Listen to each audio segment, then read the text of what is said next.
चरण को करूं सप्रेम प्रणाम। अशुभ हरन मंगल करन धनी सुदेव चंद्र जी नाम। श्री प्राणनाथ निज मूलपति श्री महराज सुनाम। तेज कुंवरी श्यामा युगल को पल पल करूं प्रणाम। पिया जी को पल पल करूं प्रणाम। प्रथम लागू दो चरण को धनिये न छुड़ायो खिन। लाख तले लालेड़िया मेरे जीव के जीवन। इन पांव तले पड़ी रहूं धनी नजर खोलो बातू। पर ना वालू मेरे को मेरे जीव के जीवन।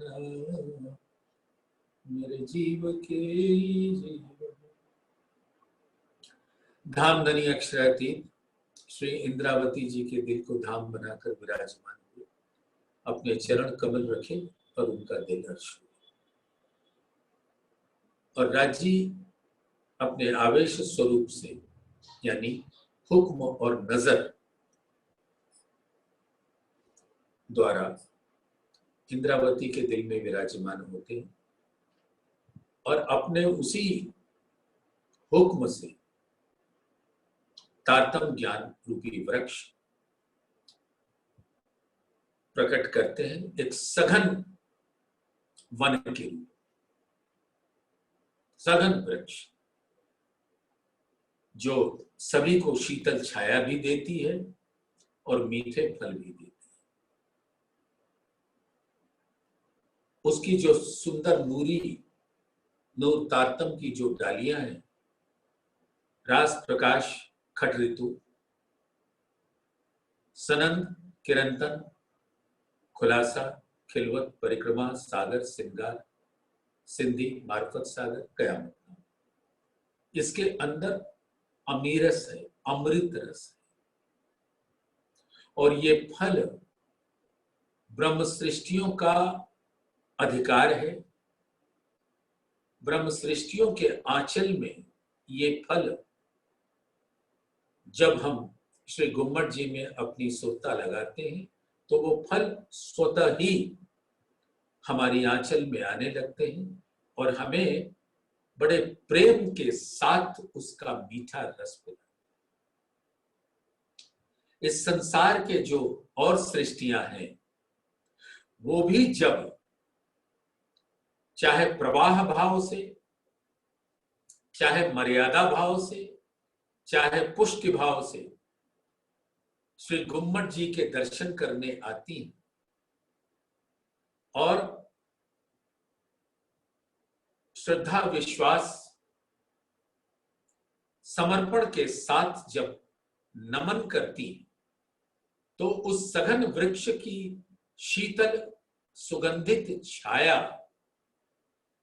उनके हृदय को सुकून पहुंचाती है और वो अमृत रस का पान जो सृष्टि करती है उसको ये अमीरस का रस मिल जाता है। तो इस ब्रह्मांड में सुंदर साथ हम लोगों का आना क्यों? हम ना आते तो क्या होता? अगर परम धाम में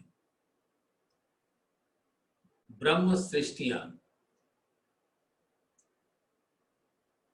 के सुरता को राजी यहां न लाते तो क्या होता? तो परम धाम में हम अनादिकाल से शाश्वत रूप से तो लीला करते ही हैं, लेकिन राज्य के दिल को हम कभी नहीं देख पाए। तो अगर नहीं आते तो दिल नहीं देख पाते। तो अब यहां आने के बाद हमारा मूल कर्तव्य क्या है? उनके दिल को देखना। अगर यहां आने के बाद भी नहीं देखा तो एक ये गुनाह होगा। परम धाम में 12,000 ब्रह्म सृष्टियां बैठी हैं और सभी की सुरता राज्य के दिल रूपी पर्दे से होते हुए इस खेल में 12,000 तनों के ऊपर जिसके अंदर जीव विराजमान है उस पर आके बैठती है। लेकिन सबसे पहले ध्यान देना सुंदर साथ, पौधे भेले जागसी भेले, एक साथ हमारी सुरता इस ब्रह्मांड में आई है, लेकिन अलग अलग तनों पर विराजमान है। जागसी भेले और परम धाम में हम राज्य का दिल यहां देखने के बाद जागृत एक साथ होंगे। तो पौधे भेले जागसी भेले, खेल देखिया सबों एक। खेल तो एक ही देखा है इस ब्रह्मांड में। बाता करसी जुदी जुदी, और जब हम उठेंगे सारे के सारे ब्रह्म सृष्टियां एक साथ, तो बातें करेंगे अलग अलग। खेल एक, बातें अलग अलग। बाता करसी जुदी जुदी, विद विद के विषय, सबने जैसा जैसा अनुभव लिया है अपने जीव के माध्यम से, और जीव ने वो रस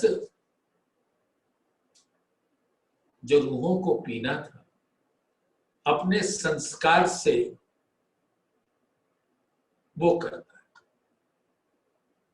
जैसे आप देखेंगे कि राजा मरु का जीव इतना पहले से निर्मल हो गया, तपस्या रत था, तो उस जीव को सानिध्य मिला इंद्रावती जी के आत्मा का, और उसमें विराज कौन हुए?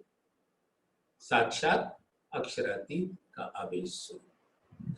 तो उस जीव ने भी एक अंश तो पाया परम धाम की वाणी का।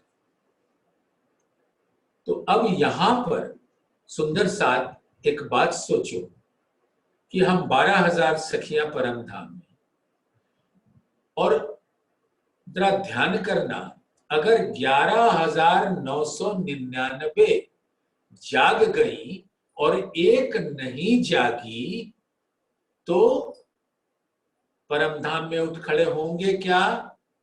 नहीं। उठना तो 12,000 की 12,000 को होगा। आपको याद है वाणी के द्वारा देवचंद्र जी ने मेहराज ठाकुर को बताया था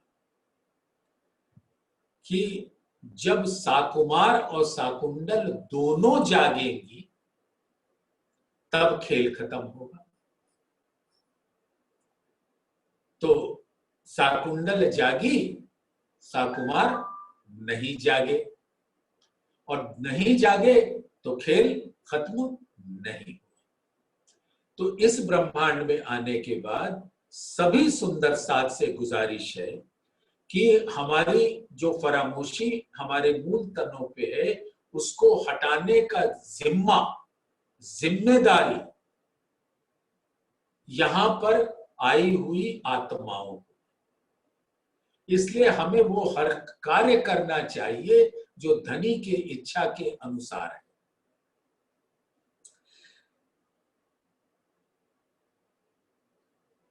बैठते उठते चलते सुपन सोवत जागृत, खाते पीते खेलते सुख लीजे सब विद इत।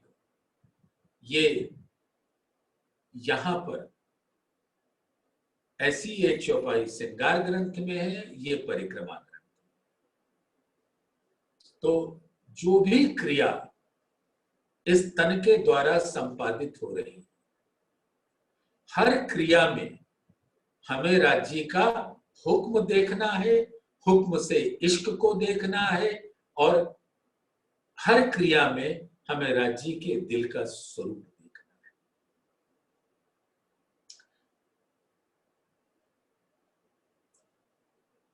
फेर फेर सुरत साधिए, धनी चरित्र सुख चैन, इश्क आए बेर कछु नहीं, खुल जाते निज नैन।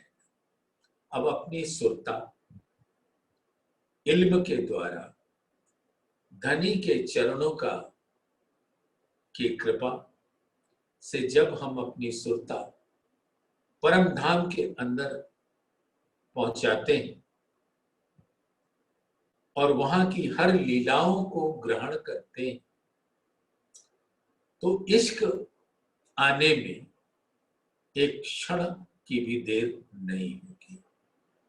यानी अपने मूल तनों से होने वाले मूल तन का स्वरूप, जुगल स्वरूप, परम धाम के 25 पक्ष और वहां की लीलाएं जब हमारे दिल में घर कर जाएंगी, तो जानो इश्क स्वतः ही आ रहा है, खुल जाते निज नैन। निज नैन माने मूल तनों के जो हृदय के नैन हैं वो खुल जाएंगे। फेर फेर स्वरूप जो निरखिए, फेर फेर भूखन श्रृंगार, फेर फेर मिलावा मूल का, फेर फेर देखो मनुहार। अब हमें यहाँ करना क्या है, वो यही करना कि फेर फेर स्वरूप जो निरखिए, अपने मूल तनों का स्वरूप निरखिए, जुगल स्वरूप को निरखिए, नख से शिख तक, और जो उसकी शोभा का वृद्धिमान है वस्त्र और आभूषण, उसको निरखिए, और फेर फेर मिलावा मूल, और धनी के सानिध्य में इस घड़ी हम लोग रंगमहल के प्रथम भोम के 5वीं गोल हवेली में विराजमान है, जहां पे हम सब सखियां एक साथ राज्य के चरणों में बैठी हैं, और वहीं से हमारी सुप्ता यहाँ आई और यहाँ से जाएगी भी वहीं। हम हमारे मूल तन खड़े भी वहीं होंगे। तो फेर फेर मिलावा मूल का, अब उस मूल मिलावे को हर घड़ी हर पल देखना।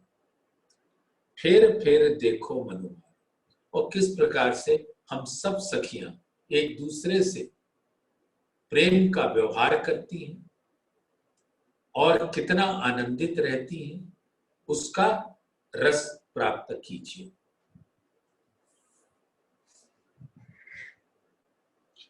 फेर फेर देखो धनी हेत की, फेर फेर रंग विलास, फेर फेर इश्क रस प्रेम की, देखे विनोद कई हास। सुंदर साथ एक छोटा सा वर्णन तो किया हुआ है। वैसे इश्क और प्रेम में कोई अंतर नहीं, भाषा भेद हो सकता है, लेकिन यहां पर आप इश्क को घनीभूत स्वरूप में देखें और प्रेम को द्रवीभूत स्वरूप में देखें। ये बात समझ आ रही है हमारे प्यारे सुंदर साथ? घनीभूत माने सॉलिड, और द्रवीभूत माने लिक्विड। तो जो इश्क है, जैसे हिमालय, मानो वो एक बर्फ का पहाड़ है, उसको अगर हम इश्क स्वरूप बताएं तो हिमालय स्वयं में कोई लीला नहीं करता, खड़ा है तो खड़ा है। लेकिन हिमालय के गर्भ में जल का सागर विराजमान होता है और जरा सी ऊष्मा पाने से, जैसे राज्य के दिल में इश्क है लेकिन उसके अंदर प्रेम की लहरें उछाले मार रही हैं, लेकिन जब दिल में इच्छा आती है तो ऐसा हुक्म होता है कि वो जल प्रकट होता है, प्रेम प्रकट होता है। तो जैसे हिमालय के गर्भ में जल है, लेकिन जब थोड़ी सी ऊष्मा मिलती है तो वो जल बहने लगता है और गोमुख से होते हुए, गंगोत्री से होते हुए गंगा का रूप धारण कर लेती है और गंगा के हर किनार पर सुख सुविधा आ जाती है, क्योंकि उसी जल से वन, बाग बगीचे, खेती सींचे जाते हैं और सभी को सुख सुविधा मिलती है उस जल से। तो उसी प्रकार से राजी इश्क के स्वरूप है। जब वो लीला रूप में प्रकट होते तो वो इश्क का ही स्वरूप प्रेममयी हो जाता है। तो चौपाई कहते हैं, फेर फेर देखो धनी हेत की, घनीभूत को भी देखो और द्रवीभूत को भी देखो, इश्क को भी देखो, प्रेम को भी देखो, फेर फेर रंग विलास। तो जो लीला में विलास का रंग है वो प्रेम के साथ होगा, लेकिन उसका मूल तो इश्क ही है। फेर फेर इश्क रस प्रेम की, इश्क का जो रस है वो प्रेम है। घनीभूत का स्वरूप, घनीभूत स्वरूप का जो रस है वो प्रेम है, द्रव्य। देखे विनोद कई हास, तो हंसी विनोद, सुखदाई आनंदमयी लीलाएं के अंदर प्रेम होता है, जिसका मूल स्वरूप इश्क होता है, जो धनी के दिल में होता है। अंदर धनी के देखिए। अब जैसे मैंने अभी आपके समक्ष रखा कि हिमालय एक खड़ा है जल स्वरूप में, यहां पर आप उसको देखते हैं, उसके द्वारा कोई लीला नहीं होती, लेकिन उसके अंदर जो लीला का स्रोत है जल, उसके गर्भ में एक जल प्रपात होता है। तो अंदर धनी के देखिए। अब राज्य के दिल में जब तारतम ज्ञान से हम झांकते हैं तो रूहें वहीं बसती है और उनके प्रति जो धनी का प्रेम है, लाड़ है, हेत है, उसका रस पान करने का अवसर रूहों को मिलता है। अंदर धनी के देखिए एक चित्त हेत रस रीत। दिल एक, उसके अंदर हेत यानी लाड़ और उसके अंदर प्रेम, जो चित्त के अंदर प्रेम है, और उसका रस है आनंद। क्यों कहूं रंग हास विनोद की, सुख स्नेह प्रेम प्रीत। तो उसी प्रकार से इश्क अपने आप में स्वयं लीला नहीं करते, लेकिन इश्क जब लीला में प्रकट होते हैं सबके बीच में, तो वो प्रेम का स्वरूप कहलाता है। सुंदर साहब, इसके ऊपर तर्क करने की आवश्यकता बिल्कुल नहीं है। आपको न भाए तो न लीजिएगा, लेकिन आप ये जरूर देखिएगा कि धनी का स्वरूप इश्क का है और वो इश्क ही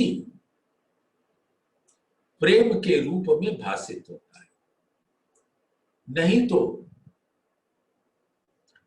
धामधनी एक ही चौपाई में इश्क भी कहेंगे और प्रेम भी कहेंगे। परिक्रमा ग्रंथ प्रकरण 39 में प्रेम की ही भाषा लिखी, बाद में इश्क की। अब क्यों रे कहूं प्रेम इत को, ये तीसरे प्रकरण। और प्रेम की परिभाषा हमें 39वें प्रकरण में मिलती है। तो दुख थे उपजे विरहा, विरहा प्रेम इश्क, इश्क प्रेम आइया तब नेचे मिलिए।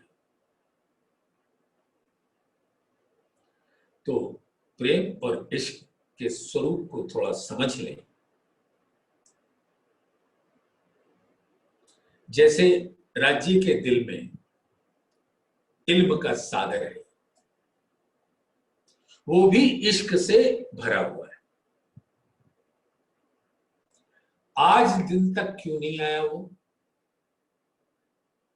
सागर? तो था, लेकिन अब यहां नूर तारतम के रूप में, लीला रूप में प्रकट हुआ, तो अब उसकी लहरें हमें कितना सुख पहुंचाती हैं, ये आप सब जानते हो। तो जब तक वो धनी के दिल में था वो इश्क स्वरूप था, और जब यहां प्रकट हुआ तो वो प्रेम के रूप में प्रकट हुआ। तो जब तक लीला रूप में नहीं आता उसका रस हमें प्राप्त नहीं होता। तो कहते हैं, जैसे वो चौपाई अभी मैंने बोली थी ना, कि दुख ते उपजे विरहा, विरहा प्रेम इश्क। प्रेम हकीकत का स्वरूप है, इश्क मारिफत का स्वरूप है।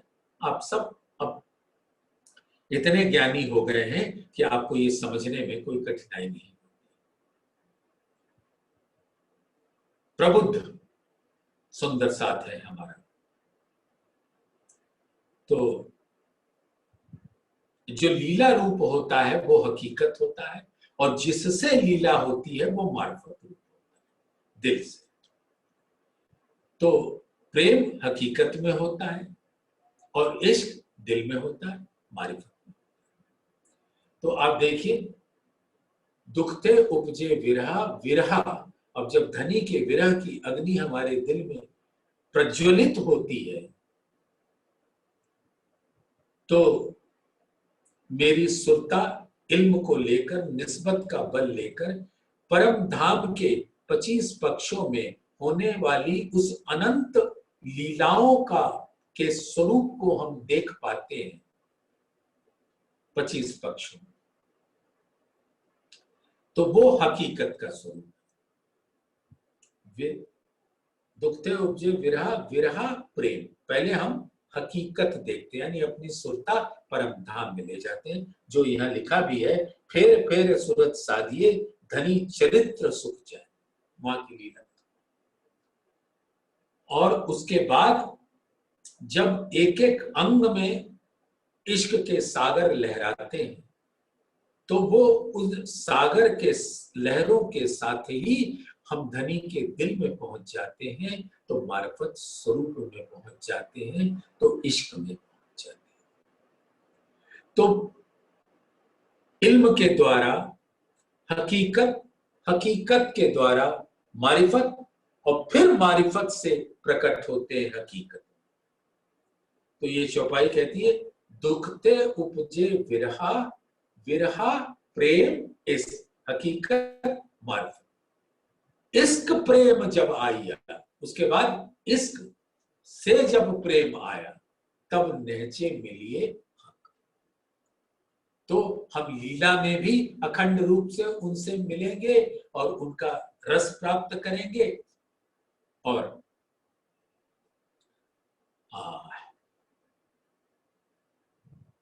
दिल में भी विराजमान हो के उनके दिल का रस पिए। अब ये जब हम लोग कल से अगर सुंदर साथ चाहेगा तो ये जो अष्टप्रहर की लीला 3, 4, 5 दिन जब तक उसमें रस हम लोग लेते रहेंगे या कहीं और जाना नहीं चाहेंगे, जैसे होता है ना कि वो राज्य के अंग, नख देखा तो चरण भी देखने का सौभाग्य नहीं मिलता, उससे ही आगे नहीं बढ़ पाते। फिर चरण देखा तो टखना नहीं देख पाते। तो जब धनी की मेहर होती है तो एक अंग को छोड़ के, नहीं तो आशिक तो वहीं गल जाता है, आगे बढ़ नहीं पाता। उसी प्रकार से परम धाम की अष्ट प्रहर की लीला से निकलना मुश्किल है। तो हम लोग जब ये कल से उसके अंदर प्रवेश करेंगे तो सुंदर साथ को निकलना तो मुश्किल होगा, लेकिन धनी की कृपा होगी तो कुछ और दिखाएंगे। खिन खिन में सुख होएसी, धनी याद किए असल, ये सुख आए इश्क बेर न लगे एक। और इस प्रकार से परम धाम की अष्टप्रहर की लीलाओं का, अपने मूल स्वरूप का, जुगल स्वरूप का जैसे जैसे हम याद करते जाएंगे, इश्क आने में एक पल भी नहीं लगेगा। मैं जो दई तुम्हें सिखाऊं, श्री इंद्रावती जी कहती है कि धनी के हुक्म से मैं जो तुम्हें बातें परम धाम की बता रही हूं, सो लीजो दिल दे। अब अपना दिल उसमें लगा दीजिए। दिल के जरा देखो सुंदर सा, एक जीव का दिल है और एक आत्मा का दिल है। आत्मा का दिल का संस्कार है परम धाम, और परम धाम के अंदर जो संस्कार है वो त्रिगुणातीत है, प्रेम है और इश्क है, बस। तो उस संस्कार से का रस आत्मा के हृदय में भरा हुआ होता है, लेकिन जीव के अंतस्करण में, जीव के दिल में माया के संस्कार भरे होते हैं। तो वहां बहुत सारे संदूक होते हैं जिसमें तरह तरह की इच्छाएं होती, तो वो उन इच्छाओं से ग्रसित होता है। और आत्मा के अंदर तो सिर्फ परम धाम का रस है। बस जैसे ही ये माया की खांत पर्दा हटा और आत्मा उस रस के साथ परम धाम से अरस परस हो जाती।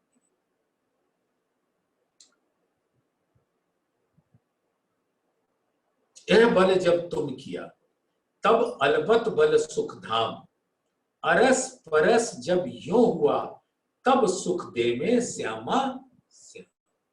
जब आत्मा परात्म से अपनी निस्बत का बल लेके अरस परस हो जाती, इल्म का बल, हुक्म का बल लेकर जब अरस परस होती है, तब राजी अपने दिल का अनंत रस, तब सुख देवे श्यामा श्याम, तब वो अनंत रस पिलाते।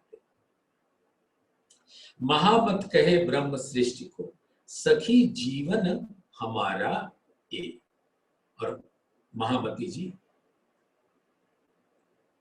बता रहे हैं सुंदर साथ कि सखी हमारा जीवन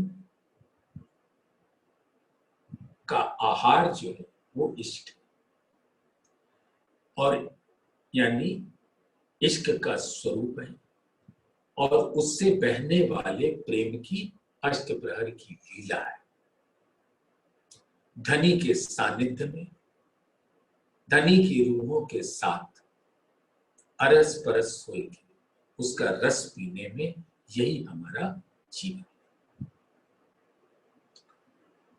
तो अब इसके आगे एक बहुत ही अच्छा सा, मधुर सा, प्यारा सा, वन में स्वरूप श्रृंगार, और जब हम वन की बात करते हैं, सुंदर सा,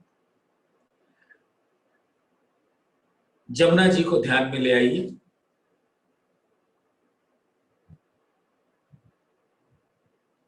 केल पुल, नीचे 10 घड़ नाले से, पुखराज से जमुना जी बहती हुई मरोड़ खा के निकलती है घड़ नालों से, जिसके ऊपर केल का पुल विराजमान।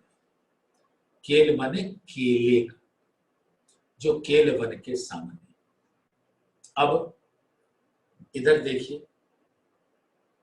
बट का पुल जो बट के सामने, उससे उसके नीचे 10 घड़ नाले, और वो घड़ नाले मुड़कर हौज कौसर में जाते हैं और हौज कौसर में जाते हुए वनों से घिरी होती है, कुंज निकुंज, बड़ो वन। और पुखराज से आते समय बड़ो वन, मधुवन, महावन, और 7 घाटों का स्वरूप केलवन, लिबोई वन, अनार वन, अमृत वन, जामुन वन, नारंगी वन, बट सब वन है। और बड़ो वन के वृक्ष पाल पर, जमुना जी के पश्चिमी किनार पर जो पाल है, उसके ऊपर बड़ो वन के वृक्ष हैं, और हर वृक्ष ने उन 7 घाटों का स्वरूप धारण किया। जैसे केल वन के सामने जो यहाँ पाल पर बड़ो वन के वृक्ष हैं, वो केल के ही, और लिबोई के समक्ष लिबोई के। लेकिन एक बात तो आप सब सुंदर सात परम धाम में पहले भी और आज भी जानते हो, रस लेते हो, कि केल में हर फल का रस है, और लिबोई में भी हर फल का रस है।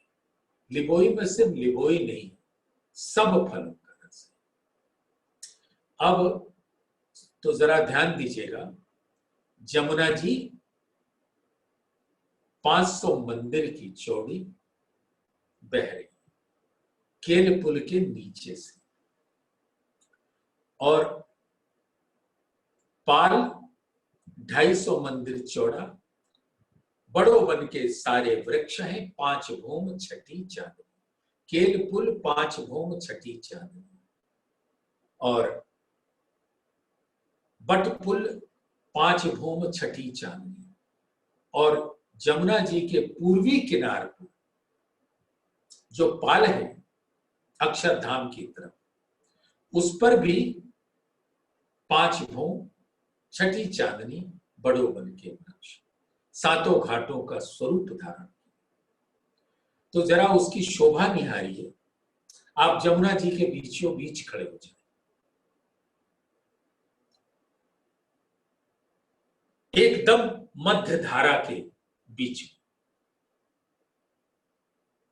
तो जमुना जी की मध्य धारा 250 मंदिर, जलरौंस 250 मंदिर, पाल 250। तो पाल का जो पश्चिमी किनार है और मध्य से वो 750 मंदिर, और इसी मध्य से जो पाल का पूर्वी किनार है वो भी 750, और 5 भूम छठी चांदनी, बड़ो वन के वृक्ष, और केल पुल और बट पुल भी 5 भूम छठी चांदनी। कितना सुंदर नजारा है जमुना जी में जब हम झीलते हैं।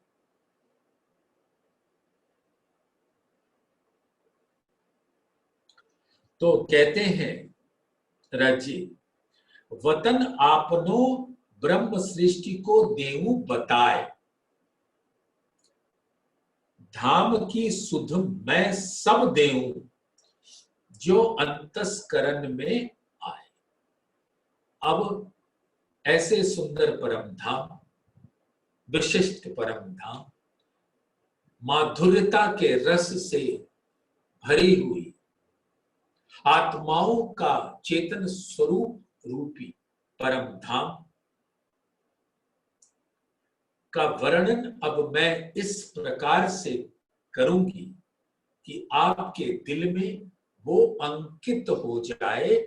और जैसे मैंने अभी बताया कि आत्मा के दिल में वो अंकित हो जाए, तो आत्मा का दिल जो वैसे मूल से अर्श है, वो उसकी नूर प्रकट होने लगेगा। और उस नूर का एक बहुत ही थोड़ा सा अंश जीव को भी मिलेगा, तो जीव तर जाता है उससे। आपको तो पता है कि इस काल माया के ब्रह्मांड में अरबों निहारिकाएं हैं, गैलेक्सीज, और हर गैलेक्सी में अरबों सूर्य, सौर मंडल है, सूर्य। और एक सूर्य की रोशनी तो हमसे सही नहीं जाती, अगर उसके सामने खड़े हो जाए तो आंख उठाकर नहीं देख सकते। और इस काल माया के ब्रह्मांड में, ये पृथ्वी वाला ब्रह्मांड नहीं बोल रहे, 14 लोग, हम उस अंतरिक्ष में जितने ब्रह्मांड हैं वो सबके सूर्य की रोशनी मिला लीजिए, तो योग माया के ब्रह्मांड में का रेती का एक कण के नूर के सामने वो नहीं आता। अव्याकृत के नूर के सामने नहीं आता, तो सबलिक के नूर के सामने क्या आएगा रेती के। और जो सबलिक का है वो केवल ब्रह्म की धरती के नूर का बराबर नहीं आएगा। तो सत स्वरूप के नूर का तो आना ही क्या है। तो और ये योग माया के ब्रह्मांड का जो अनंत नूर है, वो परम धाम के एक जर्रे के नूर में समा जाए। तो परम धाम के नूर के वर्णन कौन करेगा? वही करेगा जो वो नूरी स्वरूप है, जिसका इश्क का स्वरूप है। जैसे आप जानते हो कि आग आग को नहीं जलाती, लेकिन हम उंगली रख दें तो जल जाएगा। तो जो इश्क के स्वरूप है उससे इश्क नहीं जलता। इश्क ही नूर का स्वरूप होके प्रकट होता है। तो जितने नूरी स्वरूप हैं वो सब इश्क के स्वरूप हैं और वो जलते नहीं। लेकिन यहां पर इल्म से अब हम अपने उस स्वरूप को देखेंगे। तो वतन आपनो ब्रह्म सृष्टि को देऊं बताए, धाम की सुध मैं सब देऊं ज्यों अंतस्करण में आए। तो जीव के अंतस्करण में तो एक मात्र उसकी झलक मिल जाए तो वो मूर्छित ही हो जाए। लेकिन आत्मा क्योंकि परम धाम की है, वो उसका रस अनवरत ढंग से पीती रहती है। और यही महामती जी अपनी ब्रह्म सृष्टियों को पिला रहे हैं। इन भौम की रेती क्यों कहूं उज्जवल ज्योत अपार, भौम वन आसमान लो झलकारों झलकार। अब परम धाम के अंदर रेती और वन का जो नूरी लहरें हैं वो आसमान तक जाती हैं। एक बार चर्चा में आप सुंदर साथ के चरणों में निवेदन कर चुका हूं, विनती कर चुका हूं कि जब आप अपनी सुरता ले जाएं तो उस अनंत परम धाम को राज्य का दिल समझें। ये हमारी समझ की आंख देख ले।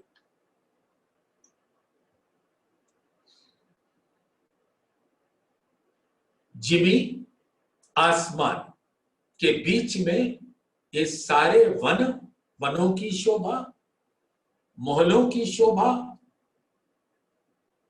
जमीन की शोभा, बाग बगीचों की शोभा, जमुना जी की शोभा, पहाड़ों की शोभा, सारी शोभा जमीन और आसमान के बीच में। और वहां जो जल है, तेज है, वायु है, वो सब राज्य के दिल का अंग है, नूरी है।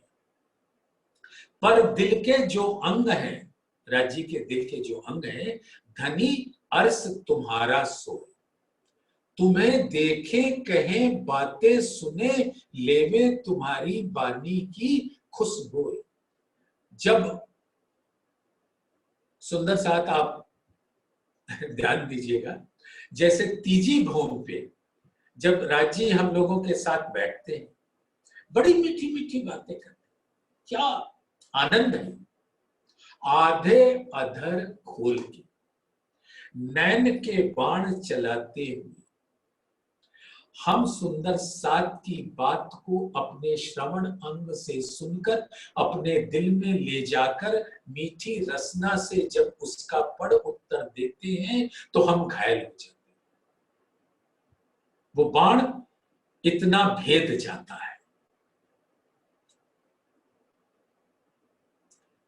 तो सुंदर साथ, क्या उस मीठी रसना का जो रस है वो सिर्फ 12,000 ब्रह्म सृष्टियां जो साक्षात रूप से तीजी भौम की पड़साल में धनी के चरणों में बैठी है, सिर्फ उन्हीं को मिल रहा है?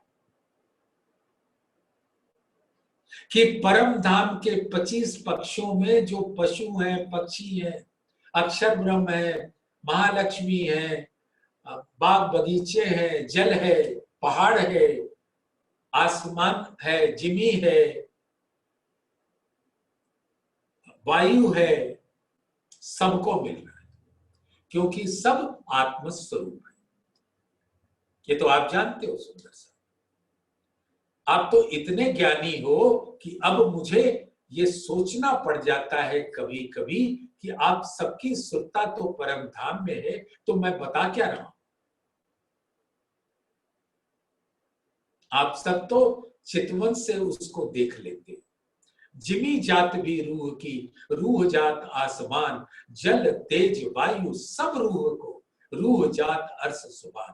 पशु पंखी या दरखत रूह जिनस हैं सब, हक अर्श वाहिदत में दूजा मिले न कछुए। या पहाड़ या तिनका सब चीज विधातम, सब देत देखाई जाए, जो देखिए माने चश्मा। इल्म के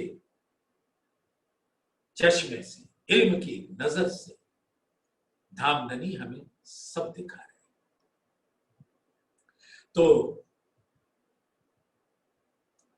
राज्य का दिल ही परम धाम का वो अनंत स्वरूप है, और उस दिल के अंदर सभी नूरी आत्माएं विध विध की लीलाएं करते हैं, और इल्म से वो जाहिर हो रही हैं सब दिल में ही। तो यूं समझो, हकीकत मार्फत के अंदर विद्यमान है, और हकीकत के हर स्वरूप में मार्फत विद्यमान है। मार्फत माने राज्य का दिल, अपने हर रूप में राज्य का दिल विराजमान है, और ये सारे रूप हकीकत के रूप राज्य के दिल में विराजमान है, और वही परम धाम है। और उस दिल की शोभा हम तटस्थ होएंगे। जब तक हम उस दिल में रहते हैं तो हमें पता ही नहीं होता। जब हम उससे बाहर हो जाते हैं तब उस दिल का रस मिलता है। देखिए, धनी हमेशा कहते थे, वर्णन हम लोगों के सामने करते, कि जब तक तुम इस धाम से बाहर नहीं जाओगे तब तक तुम्हें इश्क के भेद पता नहीं लगे, और तुम्हें हम बाहर भेज सकते नहीं, क्योंकि तुम इससे मेरे ही तन हो, मेरे ही दिल हो, मैं तुम्हें इससे अलग कर सकता नहीं। तो उन्होंने अपनी हिकमत से अक्षर को हुक्म देकर ये खेल बनवा दिया और हमारे नजरों को, हमारे दिल के नैन की नजर को अपने हुक्म के द्वारा आत्मा का भेख लेकर, मूल तन के प्रतिबिंबित भेख को लेकर उस परम धाम से बाहर कर दिया, यानी इस काल माया के ब्रह्मांड। अब यहां से जब हम इल्म लेकर राज्य के दिल को देखते हैं, तब उस दिल के अनंत लहरों को और उसके रस को, उसके नूर को हम देख पाते हैं। लेकिन क्योंकि परम धाम के अंदर हम दिल में ही रहते हैं, इसलिए दिल का रस क्या है हमें पता ही नहीं चलता। एक छोटा सा उदाहरण है, जैसे मां अपने बच्चे को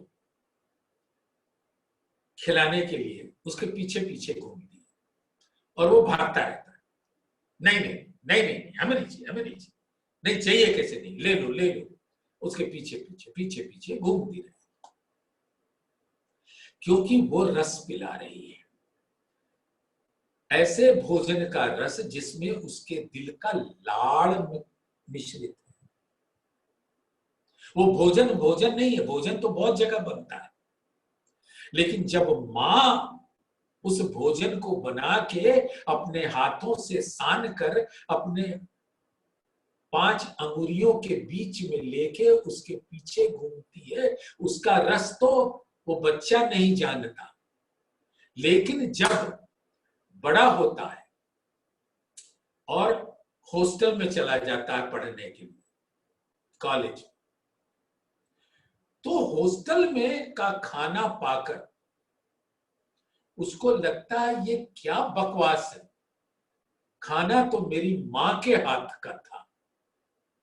तो इस काल माया के ब्रह्मांड में आने के बाद हमें पता लग रहा है कि ये क्या है, गंध, चिरकीन जिमी, बदबोए वाली जिमी, और क्या हमारी झरोखों की खुशबू थी, क्या वो पाक नूरी जमीन था, क्या वो प्रेम था। तो अब यहां बैठकर वो याद आ रही, तो हम तो बिल्कुल अपनी मां को भूले हुए थे, तो अब राज्य स्वयं हमें याद दिला रहे। सुंदर साथ इसलिए वो कह रहे हैं, वतन आपनो ब्रह्म सृष्टि को देवू बताए। तो परम धाम में रह के हम परम धाम के विशेषताओं को नहीं जानते थे, उनके दिल को नहीं जानते थे।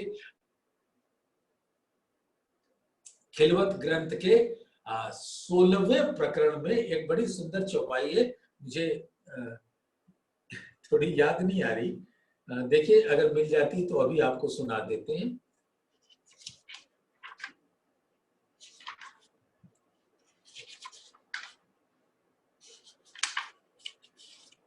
होवे जाहिर, ये 16वें खिलवत के 16वें प्रकरण की 16वीं चौपाई है। खबर तुम्हारे इश्क की तो होवे जाहिर, सब मिल जाओ इत थे बका से बाहर। मां ने बोला इस खाने को तुम तब समझोगे जब यहां से बाहर जाओ। साहेबी अर्स अजीब की तुम्हें नजर आवे तब, नूर तजल्ला नूर थे जुदे होए देखो जब। तो ये जुदे होकर हम देख रहे हैं, लेकिन धामधनी इतने मेहरबान हैं कि वो हमें यहां पर आकर वो सारी बातें बता रहे हैं।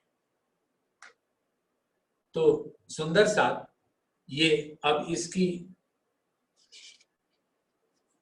क्योंकि समय हो रहा है, तो थोड़ा सा उस पाठ घाट का वर्णन कर दें।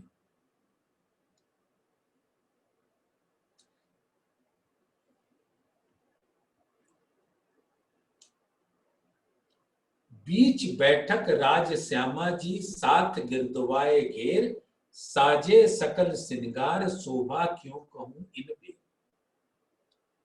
पाट घाट में जो इतना विशाल है, उसमें हम सब ब्रह्म सृष्टियां राज्य को घेर के बैठी हैं, उसी तरह से जैसे मूल मिलावे में बैठते हैं, लेकिन मूल मिलावे की बनावट गोल है, यहाँ चौकोर है, और बीचों बीच में उनका तखत सिंहासन है, जिसपे हमारे सुंदर राज श्यामा जी दूसरा श्रृंगार राज्य करके बैठे। वाह, उसकी याद दिलाई जा रही है।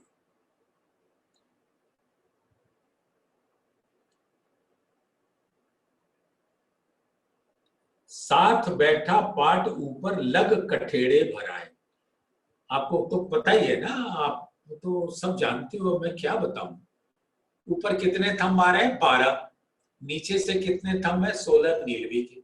चारों किनारों पे 4 नीलम के थंब, और पूरब की तरफ दोनों नीलवी के थंबों के बीच में 2 माणिक के थंब, और इसी प्रकार से दक्षिण की तरफ 2 हीरे के थंब,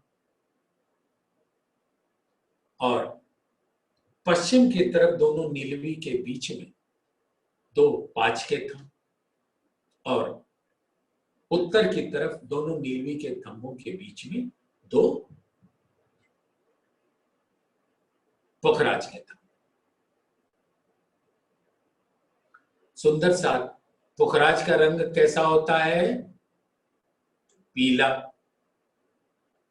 यानी जैसा वहदत के सागर का रंग होता है पीला, क्षीर सागर। 5 रंग कैसा होता है? हरा, राज्य के दिल का अनंत सौंदर्य का सागर, घृत सागर। और जो नीली आभा है वो आसमानी है, इश्क।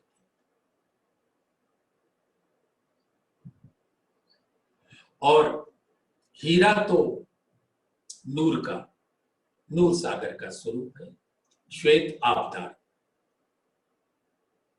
और जो माणिक है वो रूहों के मुखारविंद की शोभा ला।